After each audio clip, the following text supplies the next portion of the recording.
Skill number 8, I call it doubt yourself, but it actually means question your ideas. We want to be attentive to how native speakers talk, and this is why attentiveness is the number 1 skill, it's the most important one, and you always want to work on it. And if we pay attention to how native speakers talk, we will probably hear inconsistencies, and we'll hear that the way we think and the way we talk is very different from how they think and how they talk. Whenever I have an idea in my mind, whenever I say an English sentence out loud, I listen very closely to what I'm saying, and I ask myself, where did this idea come from? Am I 100% sure that what I'm saying is correct? Let's say yesterday we had a situation in a group where students were sharing their ideas about what small talk is and why we need to use it online. And a person said, small talk is a great opportunity to create rapport with people. And this is what I pay attention to. Create rapport. Have I heard a native speaker say so? This is my test question. This is my criteria. Have I heard a native speaker say so? Have I maybe seen this word combination in a text written by a native speaker?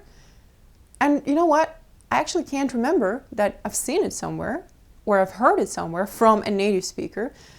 And this is my moment to go and actually check if my idea is correct. I always question my ideas, and I teach my students to be very attentive to what they say and ask themselves, is this something they got inside that little box that they already have and they already know how to use?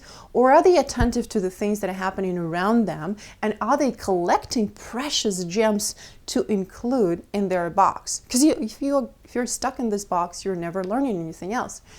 So where do I go to see if create rapport actually works in English? And is it even English? That's the question I also ask myself.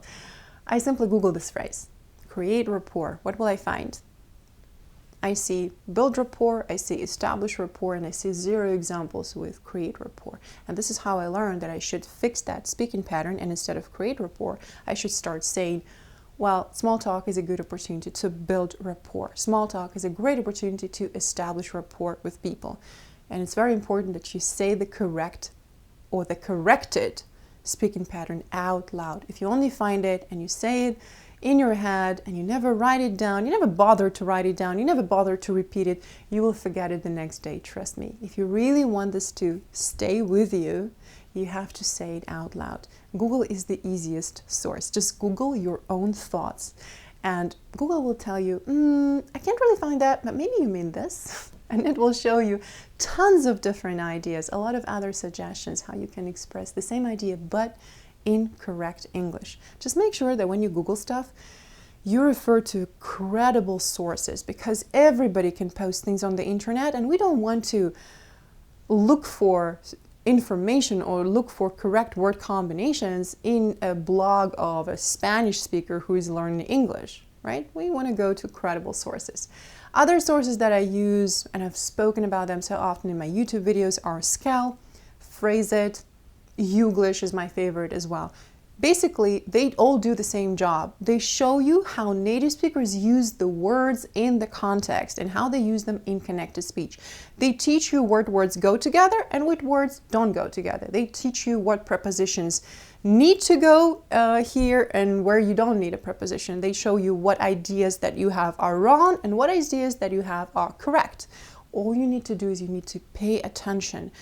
And when you find a phrase that you're looking for on Phrase-It, don't just go, oh, it exists, so I can use it as well. Many people actually make this mistake as well. They find it, they see that it exists, and they don't bother checking the context. Always check the context. Whenever you have found the phrase you're looking for on Phrase-It, read it out loud. Read at least 3 or 4 examples out loud. Feel the meaning. What is it even about? Why is this phrase used here? Is it helping us to communicate the meaning, or is it not?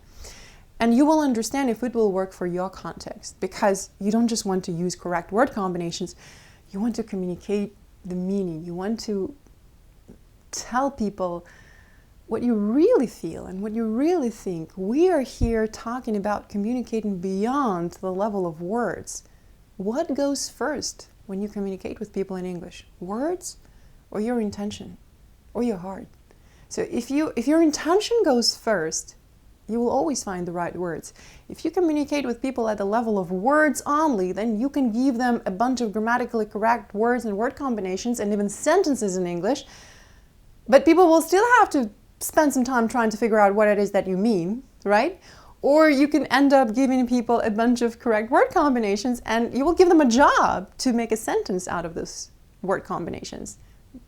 That is not native-like fluency. That's a different level. We're talking about the level of native-like fluency where you and native speakers speak the same language, not just English, Spanish, or Japanese, or Russian, but you're really on the same page and you see what everybody means. This is what I mean. You speak the same language. You understand each other, no problem. Check all your ideas using those resources. And you know, some people tell me, oh, Natalia, does it mean that I have to really Google every phrase that's on my mind?